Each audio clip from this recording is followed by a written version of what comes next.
जय हिंद साथियों।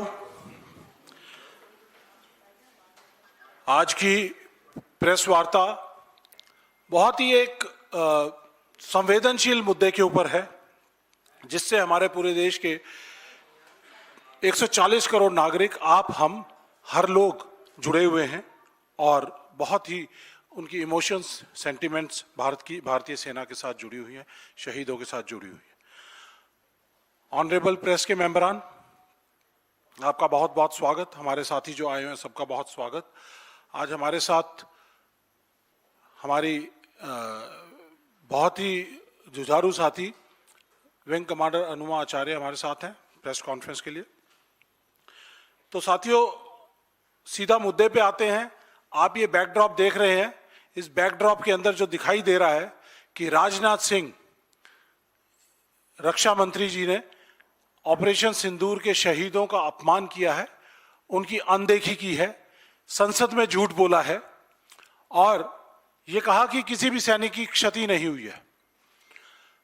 और अभी कुछ दिन पहले वॉर मेमोरियल के ऊपर 6 ऑप सिंदूर के शहीदों के नाम अंकित किए गए। तो ये आप देख सकते हैं कि किस तरह से राजनाथ सिंह जी ने पूरे देश के सामने संसद के अंदर हमारी जो प्रजातंत्र की, डेमोक्रेसी की सबसे बड़ा मंदिर है, वहां पर झूठ बोला है। और ऐसे ही मंदिर के अंदर ब्रिटिश गवर्नमेंट के एक प्रधानमंत्री ने कुछ 2-3 साल पहले झूठ बोला था, तो उसको इस्तीफा देना पड़ा था। और यहां मैं ये भी याद करवाना चाहता हूं कि 2014 के अंदर राजनाथ सिंह जी ने एक वक्तव्य दिया था और उसके अंदर कहा था कि बीजेपी के अंदर इस्तीफे नहीं होते। सही कहा था। बीजेपी के अंदर ना जिम्मेदारी ली जाती है, ना अकाउंटेबिलिटी होती है, ना रिस्पॉन्सिबिलिटी होती है, सिर्फ झूठ और फरेब होता है। यह देखने में हमें 12 साल में दिखाई दिया है। तो साथियों, आपके सामने हम कुछ शुरुआती तौर पे ऑपरेशन सिंदूर से रिलेटेड आपकी यादों को ताज़ा करना चाहते हैं। सबसे पहले राजनाथ सिंह जी ने 28 जुलाई 2025 को 78 दिन सीज फायर को हो गए थे। उसके बाद ये उन्होंने संसद में जब इसके ऑप सिंदूर के बारे में बहस हो रही थी तो ये वक्तव्य दिया था। सुनिए जरा। और आपको प्रश्न पूछना है तो यह पूछिए, इस ऑपरेशन में क्या हमारे जाबाज सैनिकों की कोई क्षति हुई है? तो उसका उत्तर है नहीं, हमारे सैनिकों की कोई क्षति नहीं। इस ऑपरेशन सिंदूर में हमारे पास ये लिस्ट है। हमारे 10 जवान शहीद हुए हैं, लेकिन राजनाथ सिंह जी ने ये कहा, संसद में बोला कि हमारे किसी भी जवान की, सैनिक की कोई भी क्षति नहीं हुई है। Next video. ये 28 जुलाई का वीडियो था। ये 4 अगस्त का हमारे एक एयरफोर्स के जवान जो शहीद हुए थे, सुरेंद्र मोगा, राजस्थान बालसमंद से थे। तो उनकी मां ने जब ये राजनाथ सिंह जी का बयान सुना तो उनका क्या रिस्पांस था, सुनिए। मेरो बेटो ही खो दियो, फिर भी मैंने यही करे भी को कोई जी भी कौन काट सके। वे रक्षा मंत्री की भी टाइम मन ले जाके खड़ी कर दो, मैं जान देते भी कि जीप काट लूं मैं, मन बिजा ले जाके खड़ी कर दो। तो बेकार आदमी के बोध रहे, बिन होश भी नहीं है, क्या को बोलन कोई बिन रक्षा मंत्री बनाए कौन है। मेरे बेटो देश पे लिए जान देती, फिर भी कोई सम्मान कौन मिल रहे हो। 3 महीना हो गया, माने सोचता कि कद से आवे, कद से वो तो सर्टिफिकेट आवे बन के। अब तो लास्ट में वो तो जहर बुरकाए हमारे ऊपर ले आके, हमारी बड़े डाम पर नमक और बुरका दियो। हमारे तो आग तो वही लाग रही इसका है क्या यार। इसका आता तो बड़ा मंत्री तो का बात बोले, मन शर्म को नहीं बोलता थोड़ी बहुत भी, मुंडे पर शर्म भी को नहीं मांगा। ये है लिस्ट 6 जवानों की जो अभी कुछ दिन पहले वॉर मेमोरियल के जो साइट है, नेशनल वॉर मेमोरियल, उसकी साइट पर और जो इंडिया गेट पर वॉर मेमोरियल बना है उस पर 6 नाम अंकित हैं। आज भी वो 4 नाम गायब हैं। हमें सवाल पूछते हैं कि वो 4 जो हमारे और जो जाबाज सैनिक जो शहीद हुए थे उनके नाम कहां हैं। साथियों, चाणक्य ने कहा था कि जिस राजा के राज में सैनिकों को, शहीदों को सम्मान ना मिले और अपने अधिकार के लिए उनको राजा से मांग करनी पड़े, तो उस राजा को शासक बने रहने का कोई अधिकार नहीं है। यही हमारी आज की बुनियादी एक आत्मा है आज इस प्रेस कॉन्फ्रेंस की, कि ये झूठ और फरेब की सरकार जो पीएम नरेंद्र मोदी, जिनको हम बड़े जानते हैं कि कॉम्प्रोमाइज्ड, सरेंडर्ड पीएम मोदी और उनके मंत्रियों की जो झूठ की सरकार है, उनको सत्ता पे काबिज रहने का कोई अधिकार नहीं है। और क्यों लग गए 13 महीने इन सब हमारे जाबाज सैनिकों को और शहीदों को इस पटल पर आने के लिए? इसके लिए तो जिस दिन ऑपरेशन सिंदूर खत्म हुआ था उसके एकदम बाद इसका जो है इनके नाम इस वॉर मेमोरियल पर आ जाने चाहिए थे। 13 महीने तक इनको गुमनाम रखा गया और ये भी चुपके से ऐड कर दिया गया ताकि किसी को पता ना चले। लेकिन राजनाथ सिंह जी, आपके इस झूठ को 28 जुलाई को जब आपने बताया था, तो 30 जुलाई को हमने प्रेस कॉन्फ्रेंस करके पटना के अंदर सदाकत आश्रम में हमने 2 शहीद जो ऑप सिंदूर के थे, उन 2 शहीदों को देश के सामने उनके परिवारों को लेकर आए, उनको सम्मानित किया। आपने सम्मान नहीं दिया, लेकिन कांग्रेस पार्टी जो है, राहुल गांधी जी की जो पार्टी है, खड़गे जी की जो पार्टी है, ये इनकी सोच है। जो स्वतंत्रता सेनानियों की पार्टी है, उसको मालूम है कि कैसे अपने देश के लोगों का, सैनिकों का, शहीदों का कैसे उनका सम्मान करना है। तो साथियों, ये बड़ा एक नेशनल सिक्योरिटी से कॉम्प्रोमाइज का मुद्दा है, क्योंकि जब एक सेना में सैनिक शहीद होता है तो उसकी पलटन फख्र महसूस करती है कि मैं आज अपने देश के काम आया। पलटन के लिए, फॉर्मेशन के लिए, सेना के लिए वो एक हीरो होता है, ताकि बाकी सैनिक वो भी उसी तरह उसको देखकर उसी की तरह अपने देश के काम आने की सोच रखते हैं। साथियों, इसके बाद कांग्रेस पार्टी ने इस पूरे प्रकरण के अंदर, राहुल गांधी जी ने, कांग्रेस पार्टी ने कई बार कांग्रेस वर्किंग कमेटी की मीटिंग्स की और इन शहीदों के परिवारों तक हम एक्स सर्विसमेन डिपार्टमेंट के लोग राहुल गांधी जी के संदेश लेकर पहुंचे। वो हम आपको बाद में बताएंगे। मैं थोड़ा सा आपका यादें कुछ ताज़ा करना चाहता हूं, क्योंकि ऑप सिंदूर को 1 साल हो गया है और ये कहते हैं कि बड़ा एक अंग्रेजी की कहावत है कि soldiers are remembered during war and they are slighted when the war is over. तो इसलिए 13 महीने हो गए हैं, तो इसलिए आपकी यादें ताज़ा करनी बहुत ज़रूरी है, ताकि अपने देश के सैनिकों को याद करें। साथियों, ऑप सिंदूर जब हुआ उससे पहले के क्या हालात थे? JNK के अंदर हर साल सिक्योरिटी का एक जायजा लिया जाता है और JNK की जो सिक्योरिटी है, क्योंकि ये एक पूर्ण राज्य नहीं है, तो ये ministry of home affairs Amit Shah के अंडर है। और अमित शाह जी ने 6 और 8 अप्रैल के दौरान 2025 में जायजा लिया, क्योंकि 17 अप्रैल को प्रधानमंत्री जी का दौरा होना था, लेकिन दौरा रद्द कर दिया गया। अमित शाह जी ने कहा कि सिक्योरिटी चाक चौबंद है, इंटेलिजेंस और सिक्योरिटी में कोई कमी नहीं है। लेकिन उसके 5 दिन बाद ही 22 अप्रैल को जिस तरह से पहलगाम का हमला हुआ और जिस तरह से आपने देखा कि चुन चुन कर लोगों को मारा, कितना बड़ा सिक्योरिटी फेलियर था। वहाँ पर ना तो कोई पुलिस पोस्ट थी, ना कोई पिकेट थी, और जो 1 घंटे तक लोगों को जो है वहाँ पे चुन चुन कर मारा गया। और जो टूरिस्ट ऑपरेटर्स है उनको इसकी जानकारी थी, लेकिन वहाँ की जो सिक्योरिटी एजेंसीज वहाँ पे थी, जो कि डायरेक्टली अमित शाह के अंडर थी, वो फौज के अंडर नहीं है, वो पैरामिलिट्री फोर्सेस के अंडर है, वो अमित शाह डायरेक्ट उनको कंट्रोल करते हैं। तो वहां से अर्लीस्ट पॉसिबल जो पोस्ट थी वो 40 से 45 मिनट दूर थी। तो ऐसा कैसा सिक्योरिटी का एनवायरनमेंट था, किस तरह की हमारे पास IB से, रॉ से इनपुट्स हो रही थी। तो ये जो पहलगाम हुआ उसके बाद पूरे देश में एक भावना जागी। कांग्रेस पार्टी ने तुरंत प्रभाव से कांग्रेस वर्किंग कमेटी की मीटिंग बुलाई और कहा कि हम पूरी तरह से सरकार के साथ हैं, जो भी इस टेररिस्ट जो एक्टिविटी हुई है उसके परपेट्रेटर्स हैं, जो इनके आका हैं, जो भी आपने इसके ऊपर एक्शन लेना है उसके लिए कांग्रेस पार्टी पूरी तरह से साथ है। राहुल गांधी जी ने जिस दिन वो बाहर विदेश दौरे पे थे, वो वापस आए, वापस आते ही इमीडिएटली 23 तारीख को वापस आ गए और 24 मई को वो श्रीनगर के बेस हॉस्पिटल के अंदर जो हमारे हताहत सैनिक थे या जो परिवार जो जिनके लोग वहां पर जो घायल थे उन सब से मिलने के लिए गए। ये है कांग्रेस की सेंसिटिविटी। और उसके बाद जिस तरह से ऑपरेशन सिंदूर हुआ 6 और 7 की रात को जिस तरह से हुआ, तो उसके बारे में जो ब्यौरा है वो हमारे साथी अनुमाचार्य जी आपको देंगे। जय हिंद साथियों, सिर्फ ये याद दिलाने के लिए है क्योंकि इसका कोई बहुत ज़्यादा विवरण नहीं है। सब जानते हैं कि 6 और 7 की रात को ये कहा गया, भारत की सरकार ने कहा कि जो आतंकवादी ठिकाने हैं, हिजबुल मुजाहिदीन है, इस तरह के 9 ठिकाने जो थे वो बताए गए।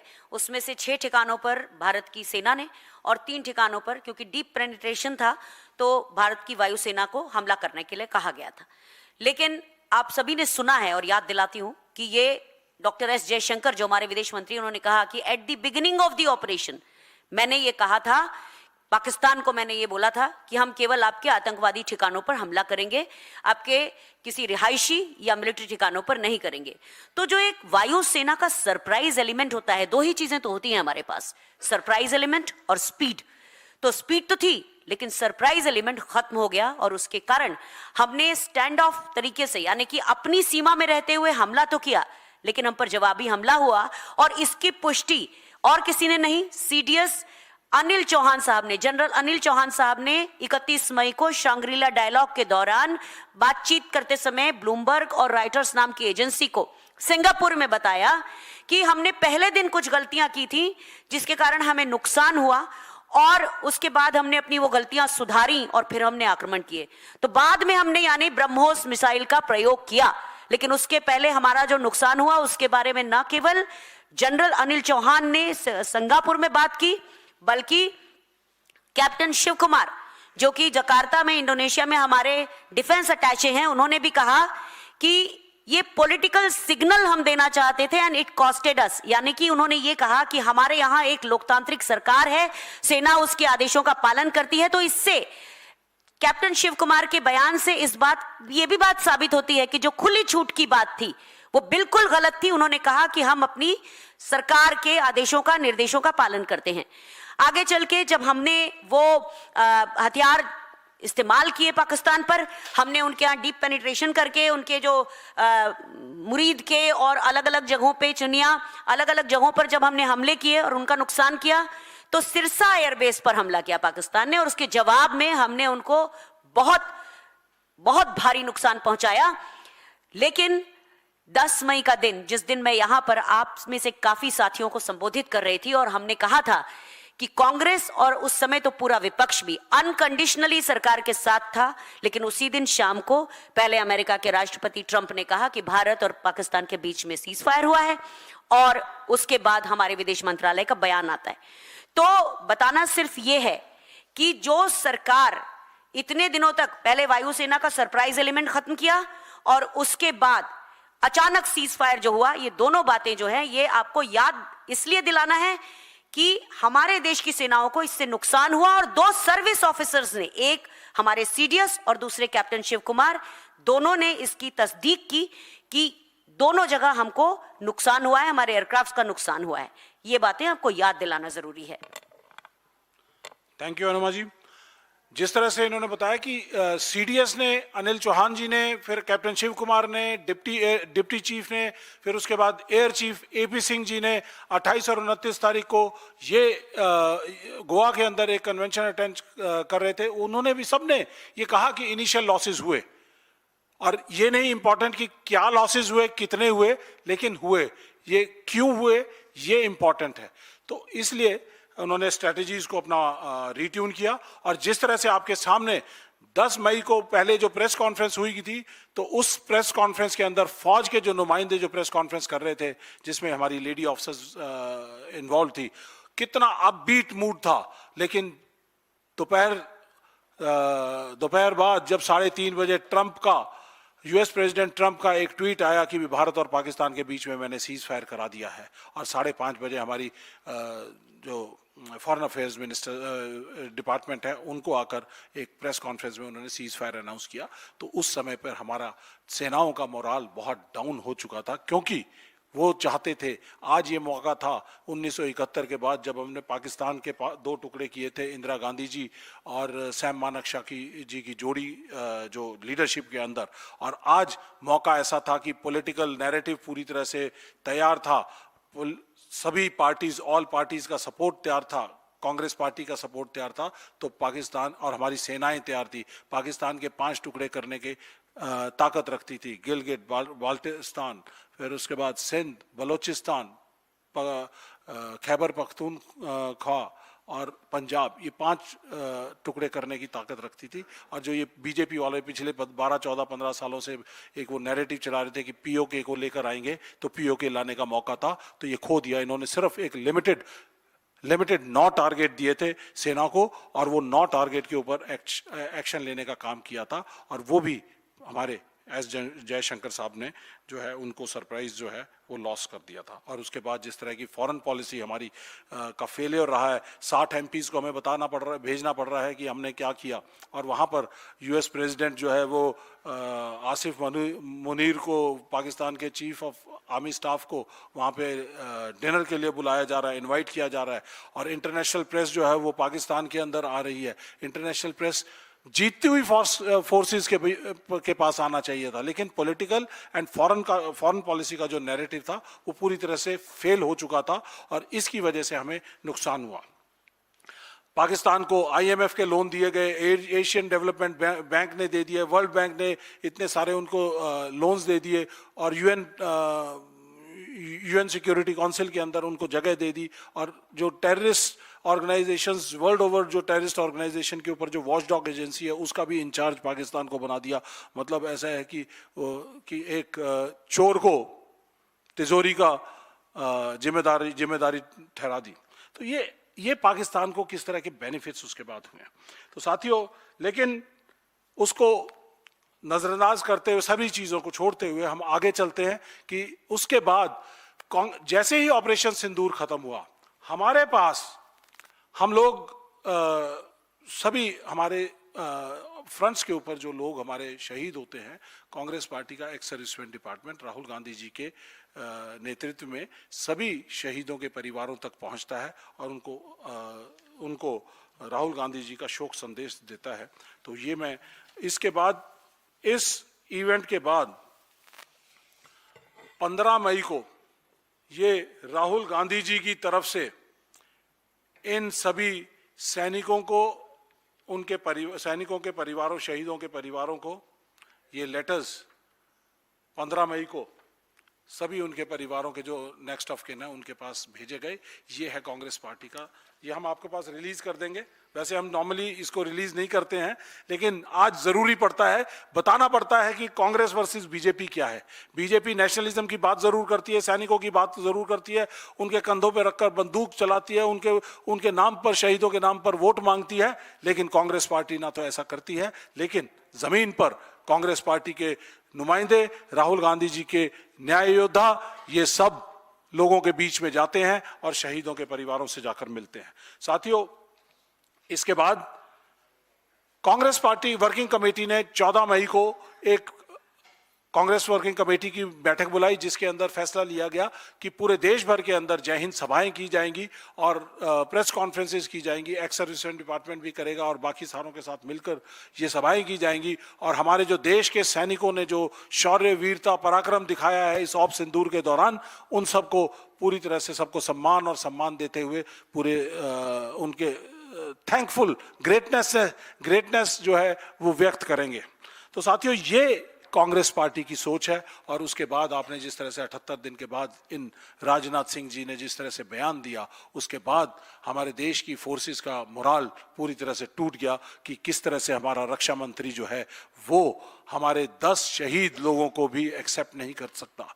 तो मैं इसकी तुलना जो है करना चाहूंगा कि पाकिस्तान की फोर्सेस के अंदर जो रेगुलर फोर्सेस के लोग आकर हमारे देश में ऑपरेट करते हैं, टेररिस्ट एक्टिविटी अंजाम देते हैं, और जब वो मारे जाते हैं तो पाकिस्तान की जो सेनाएं हैं उनको एक्सेप्ट करने से मना कर देती हैं। भारतीय सेनाओं का ट्रेडिशन, ईथोस और ट्रेनिंग ऐसी है कि वो पाकिस्तान के जो सोल्जर्स हैं उनका भी सही अंत्येष्टि और सही सम्मान से, पूरे सम्मान के साथ उनका लास्ट राइट्स करते हैं। ये है हमारे देश की सेना और सैनिकों का सम्मान करने का तरीका, जिनेवा कन्वेंशन से बंधे हुए हैं। लेकिन हमारे ही देश के रक्षा मंत्री जो अपनी ही सेनाओं के प्रमुख हैं, उस मंत्रालय के प्रमुख हैं, वो किस तरह से, किस जुबान से, किस मुंह से वो अपने बयान देते हैं संसद के अंदर कि हमारा कोई भी जवान शहीद नहीं हुआ। हम इसकी निंदा नहीं करते, हम यहां से उनके रेजिग्नेशन की डिमांड करते हैं। हमने इस बात को 2 दिन बाद ही पटना से उठाया, लेकिन उसके बाद लगातार हम उठाते रहे। 5 से 6 महीने लगे। आपने उस सुरेंद्र मोगा की मदर का बयान सुना होगा, और वो कहती हैं कि बैटल कैजुअलिटी का जो सर्टिफिकेट है, जो अमूमन 1 महीने के अंदर आ जाता है, 78 दिन के बाद भी उनके पास बैटल कैजुअलिटी का जो बेनिफिट्स हैं वो सारे के सारे वहां से अटैच होते। 5-5, 6-6 महीने लग गए। इस मोदी सरकार ने उनको अपने बेनिफिट्स, अपने शहीदों को पास नहीं किए। ये है मोदी सरकार, ये है उनके मंत्री। और मैं इस पूरे प्रकरण के अंदर, अगर आप इस वीडियो को चलाकर देखेंगे तो इस वीडियो में जब राजनाथ सिंह जी बयान दे रहे थे, किसी भी जवान की क्षति नहीं हुई है, बीजेपी के लोग तालियां बजा रहे थे, बेंचेस को थंप कर रहे थे, और अमित शाह जी उसके ऊपर हंस रहे थे। ये पूरी की पूरी बीजेपी के जो मंत्री हैं, बीजेपी के सांसद हैं, ये इन 6 नहीं 10 शहीदों के गुनाहगार हैं। इस देश के गुनाहगार हैं जिन्होंने अपने देश के सैनिकों का और उनके शहीदों का सम्मान नहीं किया है। इनको संसद के मंदिर के अंदर बैठने का कोई अधिकार नहीं है। इस सरकार को तुरंत प्रभाव से इस्तीफा दे देना चाहिए, जिम्मेदारी लेनी चाहिए। हम अपने पार्टी से गुहार लगाएंगे कि इनकी ब्रीच ऑफ प्रिविलेज का एक मोशन लेकर आए, और ताकि जो है इनकी जो गलतियां हैं वो दुनिया के सामने, देश के सामने पता चले। और अब आज हम सर्विंग सोल्जर्स के साथ भी बातचीत करते हैं। आज वो बड़े दुख में हैं, डिमोरलाइज्ड हैं, उनका मोराल बहुत कमजोर है कि किस तरह से 13 महीने तक हमारे शहीदों को गुमनाम रखा गया। ये कतई बर्दाश्त नहीं है। ये मोदी सरकार झूठ की सरकार है, सैनिकों के ऊपर झूठ बोलती है। इसके साथ साथ मैं आपको एक और चीज यहां पर बताना चाहूंगा कि हमने जब देख रहे थे कि ये कहां पे झूठ बोलते हैं, मोदी सरकार और उनके मंत्री झूठ का पुलिंदा है। धोखा और संसद में झूठ बोलना इनकी प्रवृत्ति भी है, परंपरा भी बन चुकी है। ये वोट की चोरी करते हैं, ये सांसद विधायकों की भी चोरी करते हैं, पार्टियां तोड़ते हैं। अभी आपने वेस्ट बंगाल में जिस तरह से देखा है, शिवसेना का जिस तरह से देखा है, नीतीश कुमार का जो अंजाम किया है वो देखा है। छात्रों से धोखाधड़ी करते हैं, उनके नीट के जो पेपर्स हैं वो लीक करवाते हैं, और कोई जिम्मेदारी नहीं। धर्मेंद्र प्रधान का इस्तीफा मांग रहे हैं बहुत दिनों से, छात्रों की गूंज। राहुल गांधी जी प्रोग्राम कर रहे हैं, सारे देश में कांग्रेस प्रोग्राम कर रही है, लेकिन इस छात्रों की गूंज नहीं इनको सुनाई देती है। युवाओं से धोखा करते हैं, कहते हैं 2 करोड़ नौकरियां देंगे। किसानों से धोखा करते हैं कि उनकी आय जो है, इनकम को दुगना करेंगे। नागरिकों से धोखा करते हैं कि 15-15 लाख उनके खातों में आएंगे। ये पूरी तरह से धोखा और झूठ बोलने वाले लोग हैं। धोखे और झूठ और फरेब की सरकार को तुरंत प्रभाव से यहां से निष्कासित कर देना चाहिए। ये एक प्रेसिडेंट साहब को संज्ञान लेना चाहिए। लेकिन दुख तो तब आया जब इन्होंने फौज को भी नहीं छोड़ा, सैनिकों को भी नहीं छोड़ा। ऑपरेशन सिंदूर में शहीदों के साथ झूठ बोला, परिवारों के साथ बोला। ओआरओपी का झूठ है, वो भी हम एक बार आपको सुनवा दे तो बड़ा अच्छा रहे। ओआरओपी के ऊपर इन्होंने, मोदी सरकार ने बोला पिछले कई सालों के अंदर कि हमने 5,500 करोड़ दे दिए। फिर बोलते हैं कि हमने 14,000 करोड़ दे दिया, 28,000 करोड़ दे दिए। टोटल मिलाकर ओआरओपी के ऊपर आज तक का जो एक्स्ट्रा जो बर्डन है वो 28,000 करोड़ है। इन्होंने 6 महीने के अंदर 70,000 करोड़, फिर 1 लाख करोड़, फिर 1,25,000 करोड़ 2024 के इलेक्शन से पहले पहले झुंझुनू में 70,000 करोड़ बोलते हैं, फिर रेवाड़ी में 1,00,000 करोड़ बोलते हैं, फिर उसके बाद मई 2024 के अंदर मंडी की रैली के अंदर मोदी जी कहते हैं कि हमने 1,20,000 करोड़ रुपया दे दिया, और प्रेसिडेंट महोदय से भी, महामहिम प्रेसिडेंट से भी संसद के अंदर एक अभिभाषण के अंदर झूठ बुलवा दिया है। तो इसको रहने दो वीडियो। तो ये झूठ बोलने वाले लोग हैं, अग्निवीरों में भी झूठ बोलते हैं।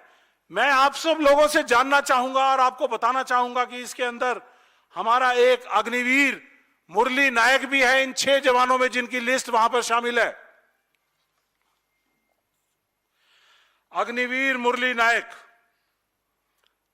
महाराष्ट्र से है, पाकिस्तान की शेलिंग के अंदर लड़ाई लड़ता हुआ मारा गया, और मुंबई हाई कोर्ट में उसकी मां ने, इस शहीद की मां ने केस डाला हुआ है कि रेगुलर शहीद और अग्निवीरों के शहीद के बीच में कोई खाई नहीं होनी चाहिए, गैप नहीं होना चाहिए।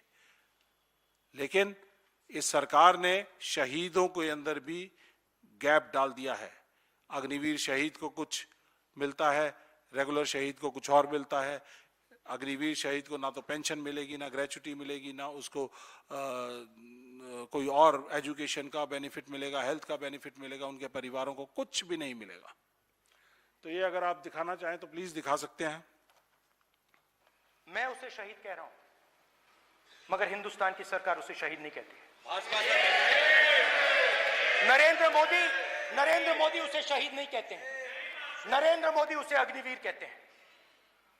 उस घर को पेंशन नहीं मिलेगी, उस घर को कॉम्पनसेशन नहीं मिलेगी, शहीद का दर्जा नहीं मिलेगा। गलत बयानी करके सदन को गुमराह करने नहीं सर, गलत नहीं है सर, गलत नहीं है सर। यहां पर इन्होंने बोला, गलत नहीं है सर। राजनाथ सिंह जी ने बोला 1 करोड़ रुपया हम अग्निवीर को देते हैं। राहुल गांधी जी पूरी बात कह रहे हैं 1 करोड़ के अंदर से 50 लाख रुपया इंश्योरेंस का होता है, जो कि किसी भी पुलिस का सिपाही या कोई सरकारी नागरिक कोई भी बैंक के अंदर जिसका खाता होता है, वो अगर एक्सीडेंटल डेथ हो जाती है तो 50 लाख रुपए का उसको इंश्योरेंस दी जाती है बैंक की तरफ से, अकाउंट होल्डिंग करने की उससे। तो ये 1 करोड़ जो बात कर रहे थे उसमें से 50 लाख ये है। और जब रेगुलर सैनिक का शहीद होता है तो जब तक जितनी बची हुई उसकी सर्विस होती है उसको पे भी दी जाती है पूरी, और जब उसका कार्यकाल पूरा हो जाता है तो उसको पेंशन दी जाती है, और पेंशन के बाद उसके परिवारों को पूरा मेडिकल बेनिफिट्स और सब तरह के बेनिफिट्स उनके परिवारों को दिए जाते हैं। इसके साथ साथ डिसेबिलिटी पेंशन के ऊपर भी इन्होंने झूठ बोला। राहुल गांधी जी ने निर्मला सीतारमण जी को, फाइनेंस मिनिस्टर को चिट्ठी लिखी कि ये डिसेबिलिटी पेंशन को 1923 से लेके और आज तक वो डिसेबिलिटी पेंशन टैक्स फ्री हुआ करती थी अंग्रेजों के टाइम से, लेकिन उसमें दो हिस्से हुआ करते थे। एक जो घायल होकर बाहर आ गए हैं और एक जो घायल होकर अंदर ही रहे हैं। उन अंदर रहने वालों में से हमारे 2 चीफ ऑफ आर्मी स्टाफ भी बने हैं जिनकी टांगे कटी हुई थी। 2 आदमी ऐसे थे जो आर्मी कमांडर बने हैं, और बहुत सारे हमारे सैनिक, क्योंकि हम उस गौरवपूर्ण गाथा को अपने अगले सैनिकों को भी दिखाना चाहते हैं कि हम अपने सैनिकों की कितनी इज्जत करते हैं। यह है हमारे भारतीय सेना की इथोस। लेकिन इन्होंने उस डिसेबिलिटी पेंशन को भी टैक्स में के दायरे में ला दिया और झूठ बोला देश से कि जो डिसेबल्ड सोल्जर्स हैं उनके बारे में झूठ बोला। राहुल गांधी जी का एक वक्तव्य एक बार सुना दीजिए। जो भी मैं चाहता हूं मैं प्रधानमंत्री के मुंह से बुलवा सकता हूं। मैंने कहा, नरेंद्र मोदी जी, आप अदानी अंबानी का नाम कभी नहीं लेते हो। 2 दिन बाद नरेंद्र मोदी जी कहते हैं अदानी अंबानी।